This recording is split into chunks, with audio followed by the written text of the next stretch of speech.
अब जनाब जो नंबर आए ना ये बड़े खौफनाक हैं और ये नंबर इंडिया में खलबली मचाने लगे हैं। नरेंद्र मोदी की लितरॉल होने वाली है इंडिया में और ये मैं आपको बता रहा हूं कि क्यों होने वाली है। ये बहुत बड़ी खबर है, ये छोटी बात नहीं है, ये बड़ी मुसीबत पड़ जाएगी नरेंद्र मोदी को। वजह यह है कि नरेंद्र मोदी ने 2019 में जब बेइज्जती करवाई थी और अपने 2 तैयारे गिरवा लिए थे, एक अभिनंदन यहां पकड़ा गया, उनका मिग यहां पे गिर गया, दूसरा SU-30 उनका इंडिया में गिर गया और एक अपना हेलीकॉप्टर उन्होंने खुद ही तबाह कर दिया। तो जब ये कार्रवाई हुई थी तो नरेंद्र मोदी ने कहा था कि अगर हमारे पास राफेल होते तो सूरत हाल बिल्कुल मुख्तलिफ होती। और फिर नरेंद्र मोदी ने भारतीय तारीख का एक महंगा तरीन तैयारों का सौदा मार लिया। नरेंद्र मोदी ने 9 अरब डॉलर्स के राफेल तैयारे, लगभग 9 से 10 अरब डॉलर के ये थे राफेल तैयारे, नरेंद्र मोदी ने लिए फ्रांस से। ये बहुत बड़ी रकम है। पाकिस्तान पूरा एक बहुत बड़ा मुल्क है, पूरा मुल्क चलाने के लिए हम 7 अरब डॉलर 3 साल में IMF से ले रहे हैं। और आप अंदाजा करें कि नरेंद्र मोदी ने एक झटके में लगभग 9 अरब से 10 अरब डॉलर के तैयारे, 36 तैयारे राफेल वो फ्रांस से ले लिए, वो बेइज्जती करवाने के बाद। और फिर कहा कि अब ये हमारे पास आ गए हैं, अब तो गेम ही बदल जाएगी। किसी ने कहा कि big birds are coming, welcome to big birds, अब हम ये करेंगे वो करेंगे। और मैं आपको सीरियसली बताऊं, राफेल तैयारे दुनिया के बेहतरीन तैयारों में से एक है। उनकी बड़ी शानदार कैपेसिटी है, वो जबरदस्त लड़ाका तैयारे हैं। तो अब पाकिस्तान का दावा यह है कि 3 राफेल तैयारे पाकिस्तान ने गिरा दिए। एक पाकिस्तान कह रहा है जी कि हमने SU-30 उनका गिरा दिया है जो रशियन तैयारा है, और एक MiG-29 गिरा दिया है, और एक उनका गिरा है ड्रोन। अब अगर 3 राफेल तैयारे गिर गए हैं ना तो ये नरेंद्र मोदी के लिए बड़ी तबाही है, बहुत बड़ी तबाही है। उसकी वजह यह है कि नरेंद्र मोदी ने इन तैयारों के ऊपर पूरी कौम को जंग के खबत में मुब्तला कर दिया था। इन्हीं तैयारियों के लिए तो उन्होंने जंग लड़ी है। यानी इतने महंगे तैयारे मोदी ने लिए थे तो मोदी ने इनको इस्तेमाल तो करना था कि जो तैयारे खरीदे उनको जस्टिफाई करना है। और अभी ये जो सारा खेल खेला गया है, इसी बहाने नरेंद्र मोदी ने 26 मजीद तैयारे, राफेल तैयारे जो है वो उनका सौदा कर लिया है फ्रांस से, और ये तैयारे भी जल्दी इंडिया को मिल जाएंगे। अब इनकी जो कीमत है वो 7.4 अरब डॉलर्स है। ये मजीद इंडिया खर्चने जा रहा है। तो 3 राफेल तैयारे अगर गिर गए इंडिया के तो नरेंद्र मोदी की तो ऐसी की तैसी वहां की आवाम फेर देगी। और अगर ये खबर कंफर्म हो जाती है और 3 क्या 2 भी गिर जाते हैं तो नरेंद्र मोदी को मुंह छुपाने की जगह नहीं मिलेगी। ये पंगा लेना नरेंद्र मोदी को बहुत महंगा पड़ गया। और अगर पाकिस्तान ने वाकई में 5 तैयारे और एक उनका ड्रोन गिरा दिया है, क्योंकि जंग की खबरें हैं ना, तो जंग की खबरों की तस्दीक होने में थोड़ा टाइम लगता है, और अभी तस्दीक हो जाएगी थोड़ी देर में, चंद घंटों में या 1-2 दिनों के अंदर हो जाएगी। तो हम आपको ये बता पाएंगे कि एक्चुअली इंडिया के साथ हुआ क्या। लेकिन अगर ये 3 तैयारे गिरे हैं तो ये अरबों डॉलर जो है वो नरेंद्र मोदी के खाते में पड़ेंगे, और फ्रांस भी नरेंद्र मोदी और इंडिया की टका के बेइज्जती करेगा। उसकी वजह यह है कि उनकी ट्रिलियंस की इन्वेस्टमेंट है। फ्रांस का देखें, किसी मुल्क का जब तैयारा गिर जाता है ना तो फिर उसकी डिमांड खत्म हो जाती है।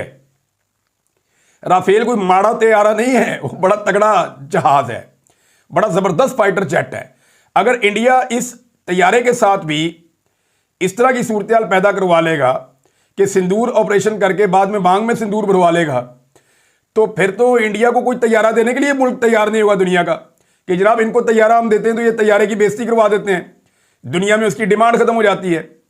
देखें, JF-17 थंडर की डिमांड तब आई थी पूरी दुनिया से जब 2019 में पाकिस्तान ने यह क्लेम किया कि हमने JF-17 थंडर के जरिए से इंडियन तैयारे गिराए हैं।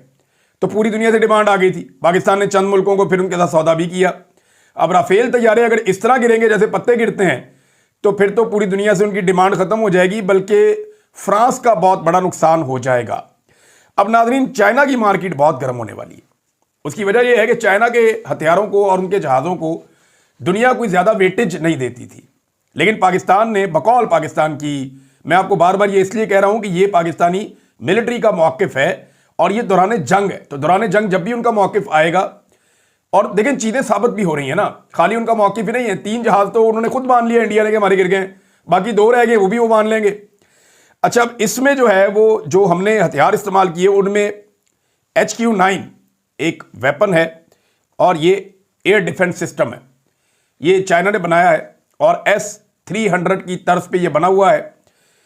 दो चीज़ें क्लियर हो गई कि भारत का जो S-400 है, जो उन्होंने रशिया से बहुत महंगा इंपोर्ट किया है, वो प्रॉपरली फंक्शनड नहीं है, वो अपना काम नहीं दिखा सका, क्योंकि S-400 बड़ा टॉप क्लास किस्म का एयर डिफेंस सिस्टम है, लेकिन भारत के पास वो सही तरह से फंक्शन नहीं कर रहा।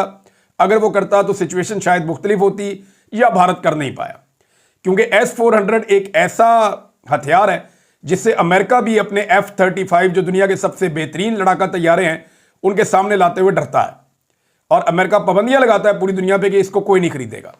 तो इंडिया के लिए गुंजाइश पैदा की थी, लेकिन शायद इंडिया के पास ये प्रॉपर फंक्शन नहीं है। जबकि दूसरी बात यह साबित होगी कि HQ-9 जो चाइना ने पाकिस्तान को फराम की है टेक्नोलॉजी, और जो जमीन से फिजा में मार करती है, यानी कोई मिसाइल आ रहा है या कोई जहाज आ रहा है तो उसको वो टारगेट कर सकती है। तो अब जो इतला आई है वो ये है कि HQ-9 ने 2 तैयारे तबाह किए हैं भारत के, जो मुबैना तौर पे इंफॉर्मेशन है। और PL-15 ये एक मिसाइल है जो जहाज के साथ लगता है। 13 फुट 13 साढ़े 13 फुट लंबा ये मिसाइल है, 13 फुट से कुछ लंबा, और ये बिल्कुल छोटा सा डायमीटर है इसका। तो ये मिसाइल जो है वो जहाज के साथ फिट हो जाता है। ये JF-17 थंडर पे और J-10 ये दोनों चाइनीज जहाज हैं, अब ये दुनिया में मकबूल होंगे।